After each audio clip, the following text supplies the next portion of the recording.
बांकीपुर उपचुनाव के लिए कल मतदान प्रक्रिया पूरी हो चुकी है। 35% से भी कम वोटिंग के साथ बांकीपुर की जनता ने अपना फैसला ईवीएम में कैद कर दिया।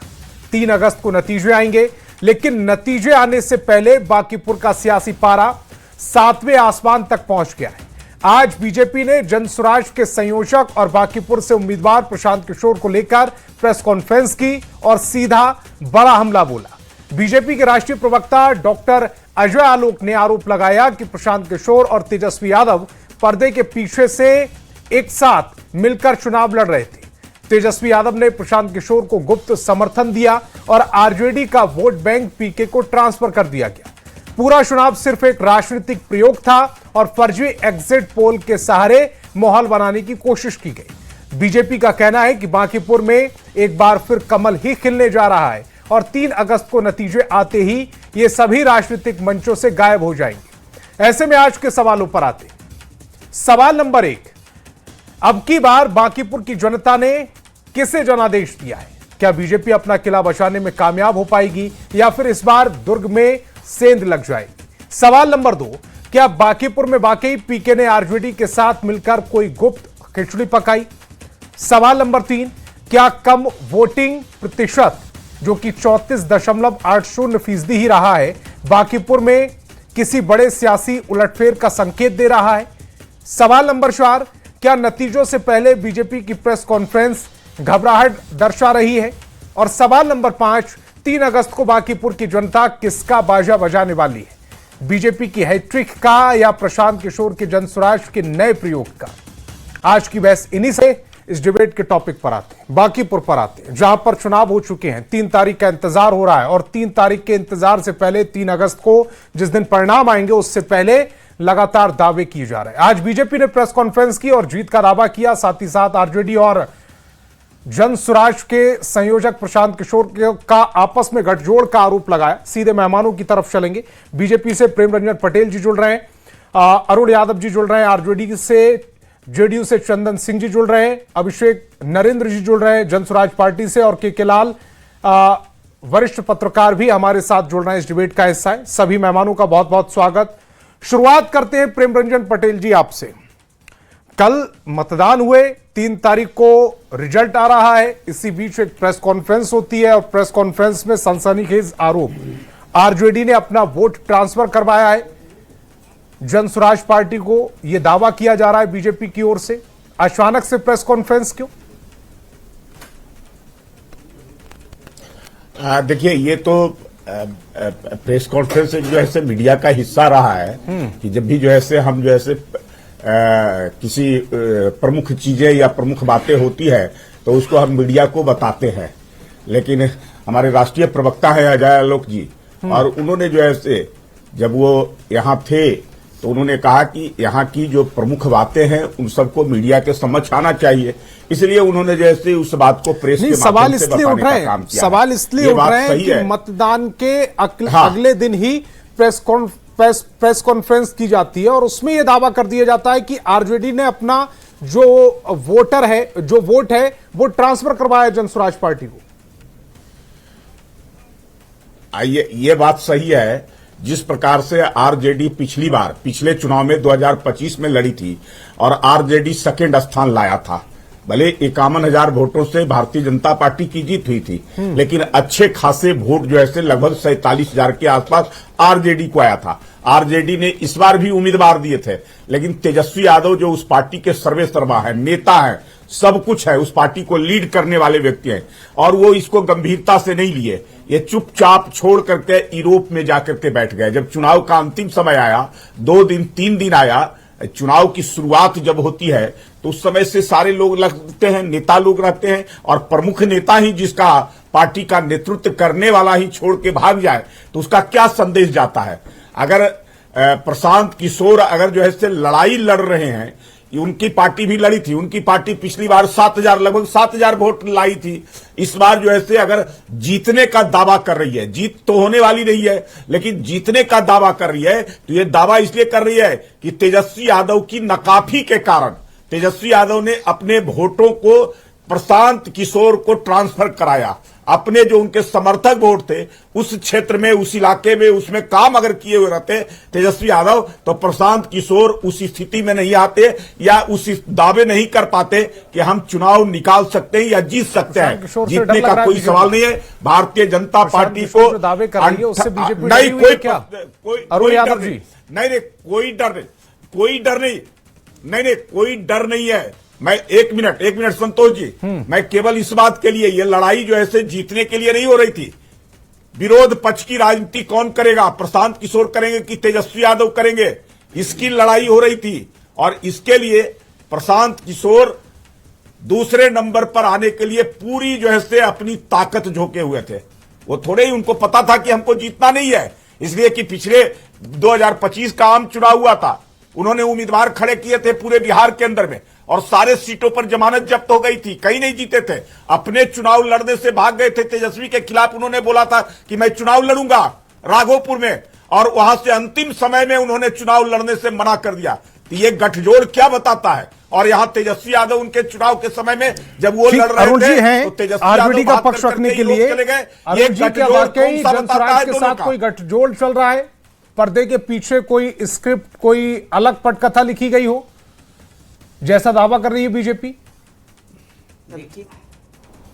देखिए संतोष आवाज जी, दीजिएगा जरा। हाँ। यह हमें बताने की जरूरत नहीं है कि प्रशांत किशोर किनके बी टीम है, किनके प्रोडक्ट हैं। देश और दुनिया इस बात को जानती है। और आपको याद होगा नीतीश कुमार जी ने जब प्रशांत किशोर को पार्टी का उपाध्यक्ष बनाया था तो उन्होंने खुलेआम कहने का काम किया था नीतीश जी ने कि अमित शाह के कहने पर हमने प्रशांत किशोर को पार्टी का राष्ट्रीय उपाध्यक्ष बनाने का काम किया। और जगजाहिर है प्रशांत किशोर ने भी कई बार खुल के कहा है कि हमने मोदी को लाने का काम किया। 2014 में मोदी के लिए उन्होंने काम करने का काम किया। तो ये कहने की जरूरत राष्ट्रीय जनता दल को नहीं है। और आपको याद होगा जिस दिन हमारे आदरणीय नेता तेजस्वी यादव जी ने पुनः दोबारा उपचुनाव में श्रीमती रेखा गुप्ता जी के नामों का ऐलान किया कि महागठबंधन समर्थित उम्मीदवार होगा, उसी दिन से भारतीय जनता पार्टी का हाथ पैर फूलना शुरू हो गया। आपने देखा होगा घोषणा मात्र से फर्स्ट डे से उम्मीदवार बदलने का काम किया, दूसरा उम्मीदवार भारतीय जनता पार्टी ने देने का काम किया, 40-40 स्टार प्रचारक लगाने का काम किया।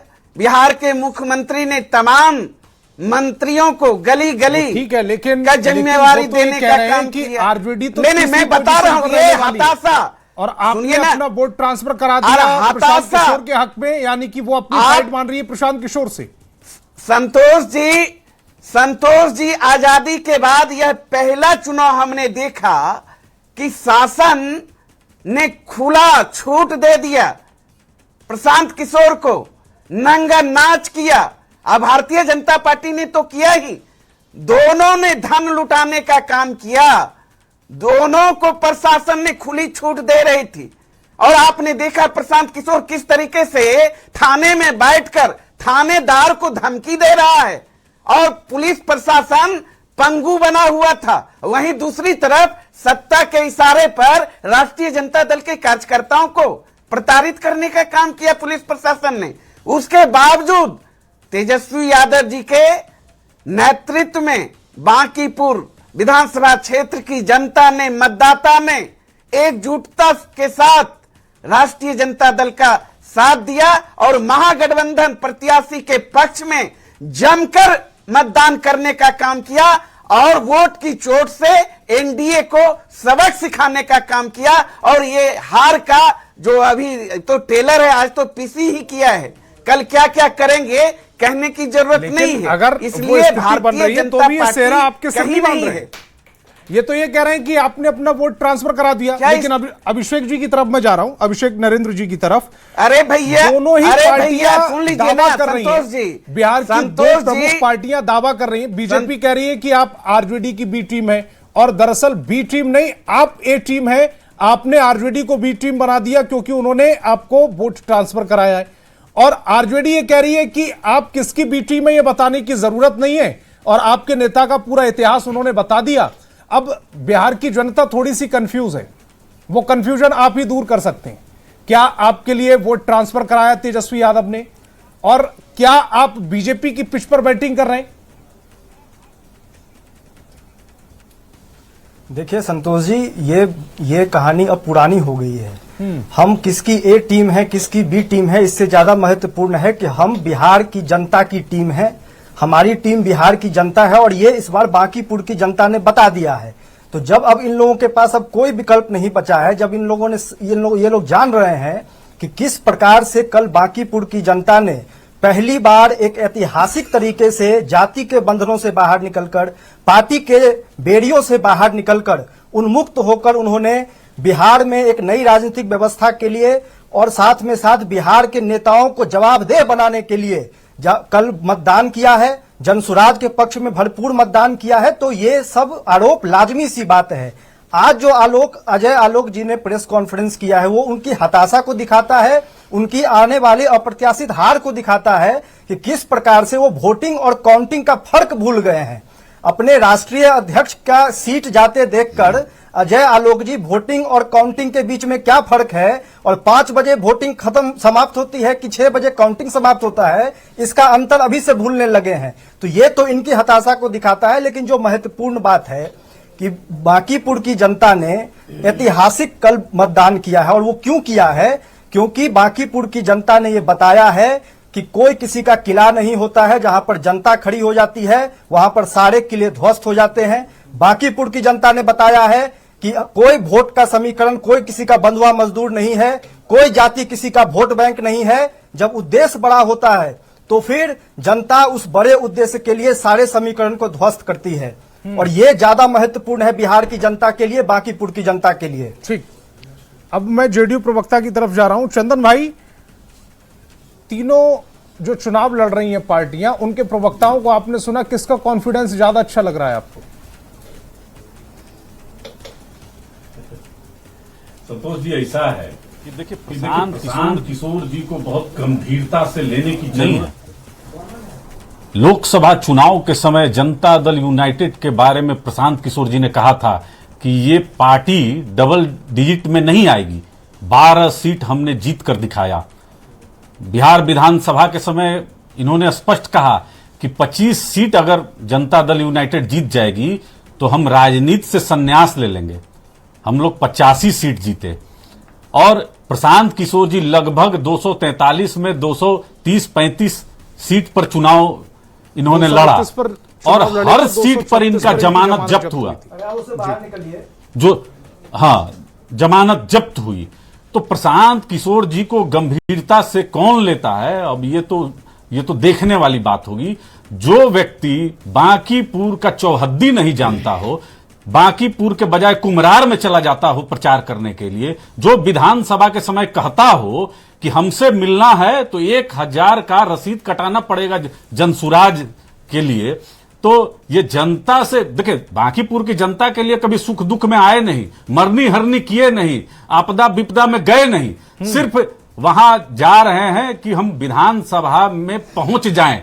किसी भी तरह से झूठा सच्चा वादा और विवाद उत्पन्न करना इनकी एक महत्वपूर्ण कला है। आप देख रहे होंगे कि थाने में जाकर पुलिस पदाधिकारी से किस बदतमीजी के साथ प्रशांत किशोर जी धमका रहे हैं।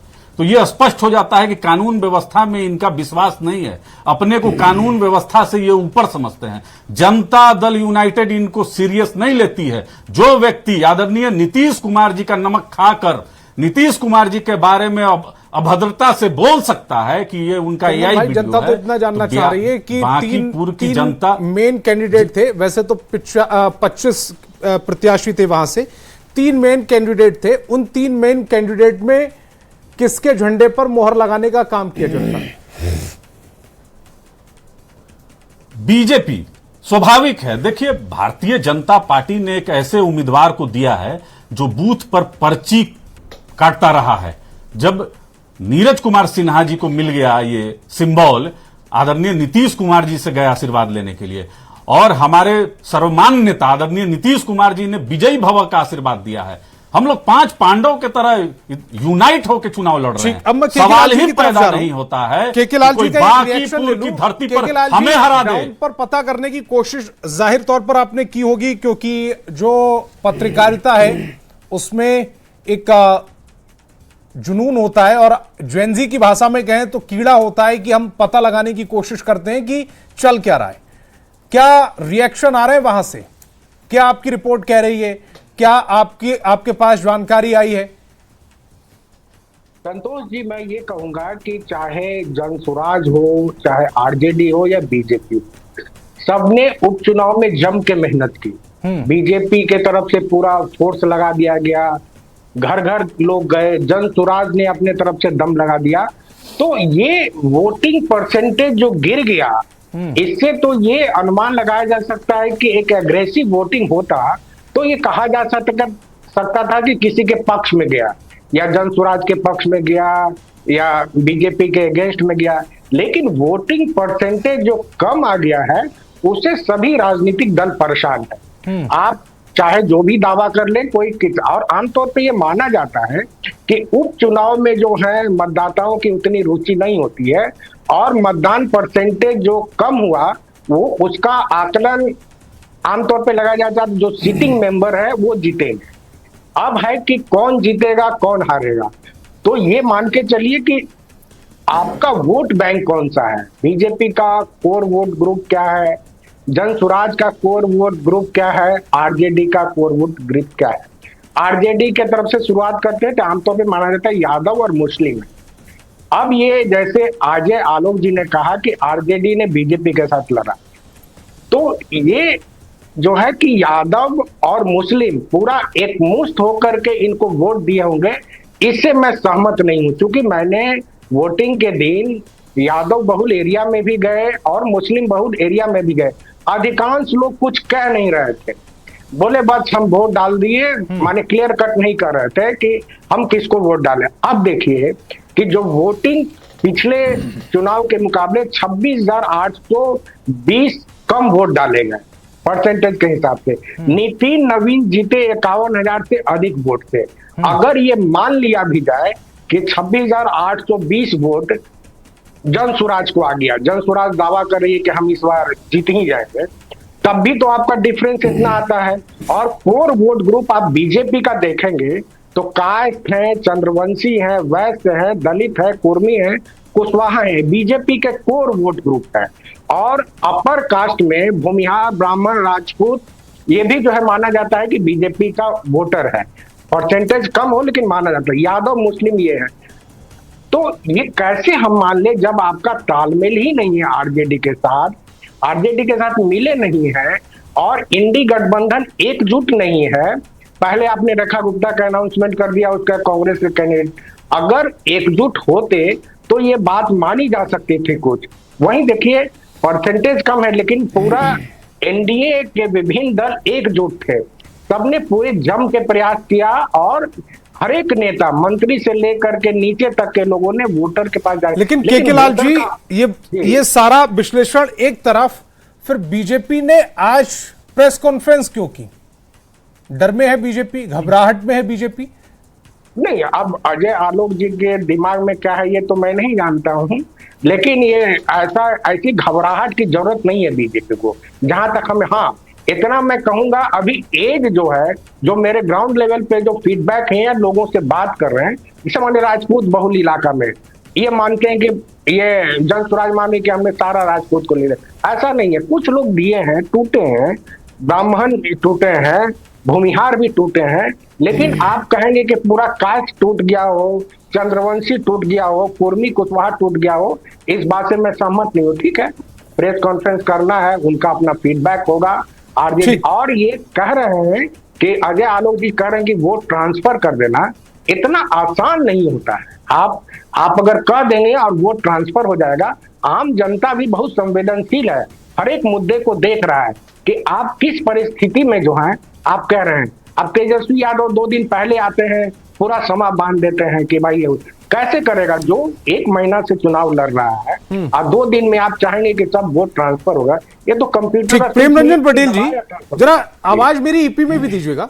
प्रेम रंजन पटेल जी, एक तरफ आप नैरेटिव बनाते रहे कि लेट से आ रहे तेजस्वी यादव, उसका नुकसान आरजेडी को उठाना पड़ेगा। दूसरी तरफ जब तेजस्वी यादव लेट से आए ही हैं प्रचार करने में, तो फिर ये ट्रांसफर कैसे हो गया वोट जनसुराज को? या जो जनसुराज के नेता कल थाने में बैठ गए जिस बॉडी लैंग्वेज के साथ, वो बॉडी लैंग्वेज आपको नर्वस कर रही है? नहीं, कोई नर्वस नहीं कर रही है हमको। हम जीत रहे हैं, बहुत अच्छे मार्जिन से चुनाव जीत रहे हैं। ये हमारी परंपरागत सीट रही है, जो 1995 से लगातार जीत रहे हैं। मार्जिन जो भी हो, मैं मानता हूं कि कम मार्जिन हो सकता है, लेकिन मुझे आज भी विश्वास है कि जितने मार्जिन से नितिन नवीन जी जीते थे, उससे कम मार्जिन से हम इस चुनाव को नहीं जीतेंगे। हम उसी मार्जिन से फिर इसको जीतने वाले हैं। मैंने कहा कि जो पिछली बार हमसे लड़ाई लड़ने का काम सेकेंड स्थान पर आरजेडी रहा था, इस बार भरोसा हो गया था कि हम जीतने वाले नहीं है। तो उसको लगा कि हम जीतने वाले नहीं, तो भारतीय जनता पार्टी को हराने के लिए कुछ कुचक्र रचे। उनको लगा तेजस्वी यादव को कि हम लड़ाई में नहीं है, तो कम से कम जनसुराज जो ऐसे लड़ाई में आ जाए तो हमारा वोट उसके साथ ट्रांसफर हो जाए। आप जनसुराज को देख लीजिए, वोटिंग के दिन जिन इलाकों में जो राजद के इलाका था या राजद का जहां वोटिंग पैटर्न उनके प्रति होता था, उन इलाकों में वो घूम नहीं रहे थे, वो जा नहीं रहे थे। उनको विश्वास हो गया था कि आरजेडी तो हमको वोट दिलवा रही है। भारतीय जनता पार्टी जिन इलाकों में जहां वोट के पास 1-1 मिनट होगा। अरुण जी 1 मिनट में। भारतीय जनता पार्टी जिन इलाकों में थे उसको डिस्टर्ब करने के लिए केवल प्रशांत किशोर उसी इलाकों में घूम रहे थे। तो इसलिए इस बात को जो है ये साबित करता है कि ये दोनों मिलकर करके भारतीय जनता पार्टी को हराने का कुचक्र रच रहे थे, लेकिन उसके बावजूद भारतीय जनता पार्टी हारने वाली नहीं है। ठीक, अरुण जी 1 मिनट। संतोष जी, जिस तरीके से प्रशांत किशोर ने थाना में बैठकर दादागिरी किया एक थाना प्रभारी के साथ, अगर उस जगह पे राष्ट्रीय जनता दल का कोई नेता होता तो वो जेल के अंदर होते, लेकिन उनको सम्मान मिला इसलिए कि सत्ता का संरक्षण था। और भारतीय जनता पार्टी और प्रशांत किशोर दोनों मिलकर राष्ट्रीय जनता दल को रोकने में लगा था, क्योंकि दोनों को पता था कि ऐतिहासिक जीत सुनिश्चित है। इसीलिए तो घर घर पैसा बांटा जा रहा था, नंगा नाच किया जा रहा था, दोनों ने किया, लेकिन शासन प्रशासन मुखदर्शक रहा। ये किसी को कहने की जरूरत है क्या? प्रशांत किशोर हो, बीजेपी हो और जेडीयू हो, ये तो एक ही थैले के चट्टे बट्टे हैं। लेकिन यहां की देवमयी जनता ने निर्णय लिया है, बाकी पूर्व विधानसभा की जो बेटी थी, आरोप दोनों गंभीर, उनको भर भर के वोट देने का काम किया। हालांकि मतदान के बाद बहुत कोई मतलब इन लोगों ने ठगने का काम किया। अभिषेक जी 1 मिनट। देखिए, मुझे लगता है कि कल के चुनाव के बाद कम से कम आज मुझे उम्मीद थी कि जेडीयू और भारतीय जनता पार्टी के लोग थोड़ी गंभीरता से बात करेंगे, लेकिन वो उसी अहंकार से बात कर रहे हैं। जिस प्रकार से ये प्रशांत जी के बारे में कह रहे हैं कि उनको गंभीरता से नहीं लेना चाहिए या नहीं ले रहे हैं, पूरी भारतीय जनता पार्टी की जितनी मशीनरी और फौज थी, इन्होंने पिछले 1 महीने में प्रशांत जी के खिलाफ लगाया, पूरी ताकत इन लोगों ने लगा ली। और उसके बाद जब कुछ परिणाम नहीं हुआ, सुन लीजिए अरुण जी, लेकिन उसके बाद मैं आपके बात कहने की जरूरत नहीं, मैं आपके समय पर नहीं बोला, मैंने सबकी बात सुनी है, सुनिए। लेकिन जिस प्रकार से पर दोषारोपण कर रहे हैं, जिस प्रकार से पुलिसिया तंत्र का इस्तेमाल चुनाव से 24 घंटे पहले हुआ, हमारे नेताओं को गिरफ्तार किया गया बिना किसी कारण के, जिस प्रकार से बूथ पर गुंडागर्दी पर भारतीय जनता पार्टी एनडीए के कार्यकर्ता उतर गए और ये दिखाया कि किस प्रकार से मतदाताओं को इन्होंने डराया धमकाया, किस प्रकार से हमारे कार्यकर्ताओं से इन्होंने मारपीट की। ये इनकी हताशा को दिखाता है कि जब भारतीय जनता पार्टी अपने ही किला में हारने लगती है, मुझे लग रहा है कि तीनों अपने ही किला में हारने लगती है, तो फिर किस प्रकार से गुंडागर्दी पर उतर आती है। बहुत क्लोज गया है। बिल्कुल नहीं संतोष जी, कोई नर्वस नहीं है हम लोग। भ्रम फैलाने का प्रयास किया जा रहा है। थाने में जिस तरीके से पुलिस के पदाधिकारी को इसी हार को दिखा रहा है और वायरलेस सेट को इस्तेमाल करने का प्रयास किया गया।